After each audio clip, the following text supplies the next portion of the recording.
हाँ, तो हिंदी का करेक्शन बता रही हूँ मैं अभी। हिंदी का जो फर्स्ट क्वेश्चन था उसमें आकृति पूर्ण कीजिए। कविता में उल्लेखित है सप्त। सप्त का मतलब होता है सात। तो कविता में 7 चीजें कौन सी दी है, सिर्फ उनका नाम लिखना था। अभी जैसे स्वर दिए हैं तो सप्त स्वर लिखने की जरूरत नहीं है, सिर्फ स्वर और सिंधु, सिंधु और स्वर। तो ये 7 दिए हैं, इसलिए सिंधु और स्वर, सिर्फ 2 शब्द में, एक बॉक्स में स्वर लिखना है और एक बॉक्स में सिंधु लिखना है। सप्त तो उसके साथ लिखने की जरूरत नहीं है, क्योंकि सप्त का मतलब ही है 7। तुमको क्वेश्चन में ही पूछा गया है कि कविता में 7 चीज ऐसी कौन सी चीजें हैं, 7 चीजें हैं जिनका उल्लेख किया, तो हमें सिर्फ नाम लिखना है उनका। फिर सेकंड क्वेश्चन था कविता में प्रयुक्त 2 धातुओं के नाम। तो धातु मतलब मेटल। तो कविता में कौन कौन से धातु का नाम दिया है? कविता में लोहा और सोना, सोना या स्वर्ण, कुछ भी लिख सकते हो, सोना या स्वर्ण और लोहा। फिर क्वेश्चन था कि पद्यांश में उल्लेखित देशों के नाम। तो मोस्टली सभी ने सिर्फ 3 देशों के नाम लिखे हैं, भारत, श्रीलंका और चीन। बर्मा किसी ने नहीं लिखा। मैंने जब एक्सप्लेन की थी पोयम तो मैंने बताया था कि स्वर्ण भूमि बर्मा को बोला गया है। स्वर्ण भूमि, स्वर्ण भूमि का मतलब है बर्मा, तो बर्मा को स्वर्ण भूमि बोला जाता है। इसलिए हमारा 4th जो देश का नाम है वो आएगा बर्मा। फर्स्ट भारत, सेकेंड चीन, थर्ड श्रीलंका और 4th बर्मा। कोई भी ऑर्डर में लिख सकते हो, पहला दूसरा ऐसा कुछ नहीं है, लेकिन 4 देश के नाम होने चाहिए। अब हमें प्रश्न तैयार करना था। ऐसा प्रश्न तैयार जिसने जो भी नहीं लिखा है वो 5 टाइम्स करेक्शन करके उन्हें जो होमवर्क सेंड करोगे उसके साथ इसका करेक्शन भी सेंड कर देना।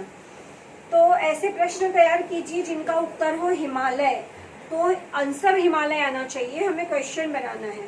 तो पद्यांश में किसके आंगन का उल्लेख किया गया है?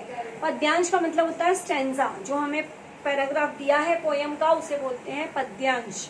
तो पद्यांश में किसके आंगन का उल्लेख या फिर वर्णन भी लिख सकते हो किया गया है। सेकंड है गोरी। पद्यांश के अनुसार किसे दया का दान दिया गया है? पद्यांश मतलब स्टैंजा, स्टैंजा में दया का दान किसे दिया गया है। अब जो था नेक्स्ट क्वेश्चन उसमें सही और गलत करना था। तो किसी ने सिर्फ सही और गलत ही लिख के भेजा है। मैंने क्वेश्चन में लिखा भी था कि गलत वाक्य को पुनः सही करके लिखिए। तो जिसने नहीं लिखा है सही करके उसको करेक्शन करना है 5 टाइम्स। उषा रोते हुए भारत का अभिनंदन करती है। तो ये सेंटेंस रॉन्ग है।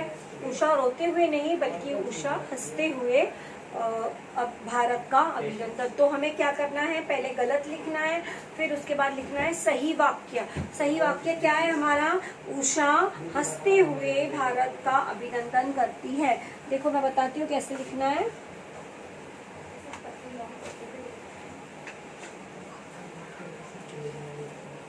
हमारा सेंटेंस है उषा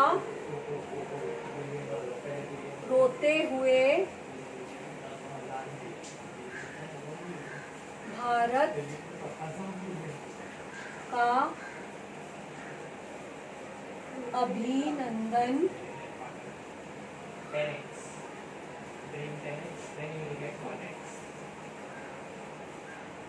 करती है।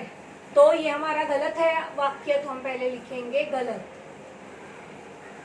उत्तर में, फिर लिखेंगे सही वाक्य।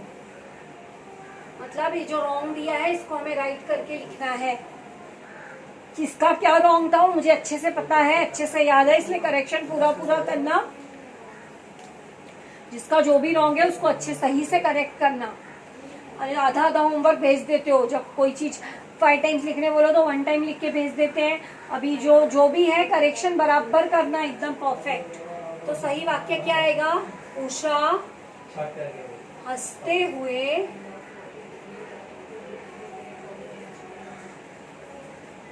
भारत का अभिनंदन करती है।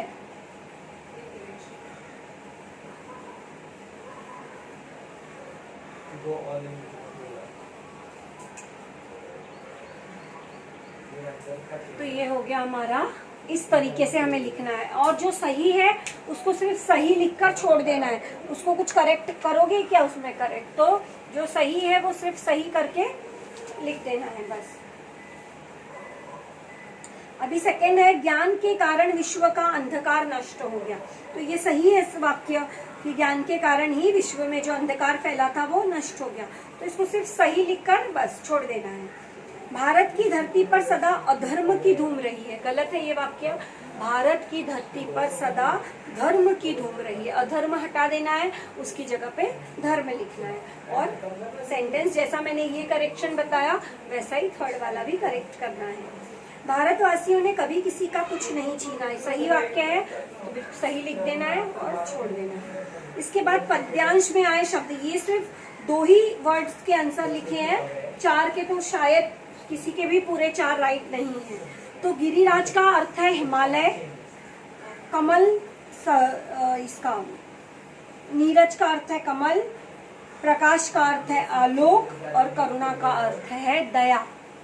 देखो एक बार फिर से बताती हूँ, गिरिराज मतलब हिमालय, नीरज मतलब कमल, प्रकाश मतलब आलोक और करुणा मतलब दया। अब जो सेकेंड लाइन थी उसका अर्थ बताना था, पूरा पद्यांश नहीं लिखना था। किसी ने पूरा पद्यांश लिखा है, किसी ने डाइजेस्ट में से या कहीं से तो पूरा छाप कर लिखा है, क्योंकि रीड करने पर ही मुझे समझ में आ रहा है कि ऐसा आंसर तुम लोग खुद से नहीं लिख सकते। मैंने जो एक्सप्लेन किया वो भी अगर तुम लिखते तो वो अलग होता। किसी ने तो पूरा गाइड में से कॉपी करके लिखा है और किसी ने तो पूरा का पूरा जितना एक्सप्लेन किया वो पूरा लिख दिया। ऐसा नहीं चलता है, जो लाइन का पूछा है बस उसी लाइन का अर्थ लिखो। तो हमारे जो मैंने सेकेंड स्टेंजा का बताया था कि क्या मतलब है, तो उसका मतलब है कि सबसे पहले जो है ज्ञान का उदय भारत देश में हुआ है, सबसे पहले ज्ञान का उदय भारत देश में हुआ है और यहीं से ज्ञान का प्रचार और प्रसार शुरू हुआ है।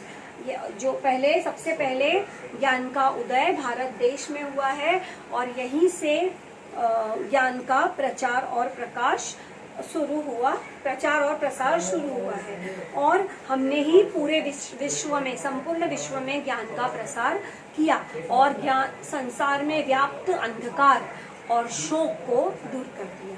हमने ही संपूर्ण विश्व में ज्ञान का प्रसार किया और जो भी अज्ञान का अंधकार फैला हुआ था विश्व में उसे नष्ट किया और पूरी सृष्टि को आलोकित किया, मतलब आलोकित मतलब प्रकाशमय, आलोकित किया और उसे शोक रहित किया। तो करेक्शन मैंने बता दिया है पूरा पोयम में, जैसा मैंने बताया वैसा करेक्शन 5 टाइम्स करके भेजना। मुझे पता है कि इसका क्या रॉन्ग था, मैं अच्छे से होमवर्क चेक करते समय सिर्फ ओके नहीं लिख देती हूँ, पूरे होमवर्क को मैं अच्छे से देखती हूँ, उसके बाद ओके लिखती हूँ। जो किसी के में कुछ प्रॉब्लम रहता है तो फिर मैं उसको बाद में लिख देती हूँ कि मैं करेक्शन के टाइम सब बता दूँगी। तो पूरा करेक्शन करके होमवर्क के साथ जो करेक्शन हेडिंग डाल के सेंड करते हैं।